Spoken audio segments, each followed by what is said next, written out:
आखिरी ट्रेन।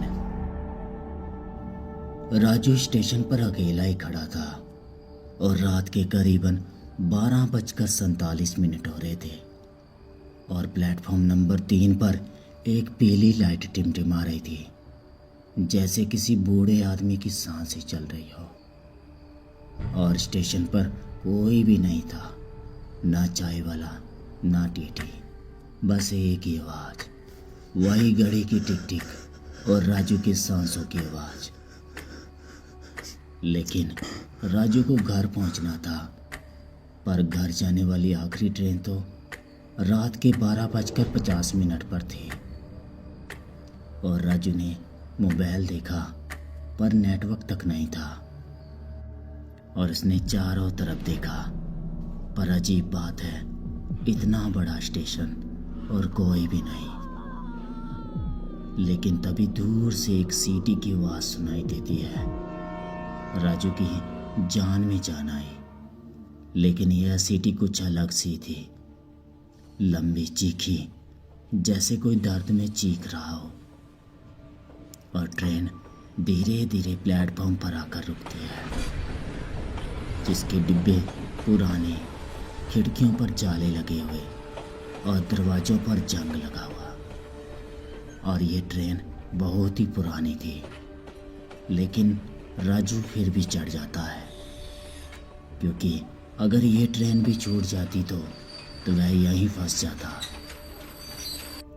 और राजू डिब्बे में गया और डिब्बे में कोई नहीं था, तो राजू एक सीट पर बैठ जाता है और ट्रेन चल पड़ती है। और अभी कुछ ही मिनट बीते थे ट्रेन को स्टेशन से बाहर निकले को, और हर स्टेशन एक जैसा ही था, वही टूटी हुई बेंच, वही बुझी हुई लाइट और वही खामोशी। राजू को बेचैनी होने लगी और उसने घड़ी देखी तो घड़ी देखकर वह हैरान हो गया, क्योंकि वही टाइम, रात के 12:50, जैसे समय रुक चुका था। लेकिन तभी उसे महसूस हुआ कि कोई उसे देख रहा है। तो राजू ने चारों तरफ देखा तो कोई नहीं दिखाई दिया।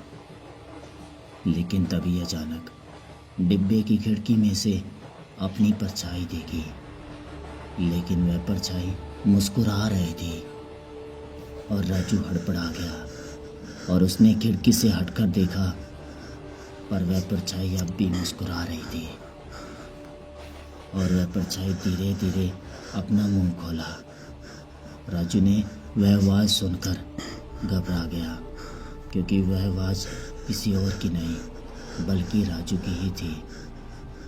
और वह सीट से उठ जाता है और कहने लगा, कौन हो? लेकिन खिड़की में परछाई ने कहा कि तुम घर जा रहा है ना राजू, आज की रात घर जाना मना है। और राजू का गला सूख चुका था और वह कहने लगा, तुम्हें मेरा नाम कैसे मालूम हुआ? लेकिन परछाई मुस्कुराने लगी। लेकिन परछाई ने मुस्कुराते हुए कहा, अरे राजू, तुम्हें नहीं पता कि तुम पहले भी यहाँ आ चुके हो। और राजू का यह बात सुनकर दिमाग खराब हो गया और उसे एक तेज झटका लगा, क्योंकि उसने सामने देखा तो उसे दिखा कि एक एक्सीडेंट है। बारिश भी हो रही है और ट्रेन की पटरियों पर वह लेटा पड़ा है। और यह सब देखते हुए राजू घबराते हुए फुसफुसाया और कहने लगा, लेकिन मैं तो जिंदा हूँ। लेकिन उस परछाई ने कहा कि अगर तुम जिंदा है तो तुम्हारे दिल की धड़कन तेज क्यों हो गई? अपने दिल की धड़कन पर हाथ रख कर देखो ना। राजू ने अपने सीने पर हाथ रखा, लेकिन कुछ भी नहीं धड़क रहा था, बस एक ठंडापन। और ट्रेन अचानक से रुक जाती है। पर स्टेशन पर एक टूटा हुआ बोर्ड दिखाई देता है जिस पर लिखा था आखिरी पड़ाव।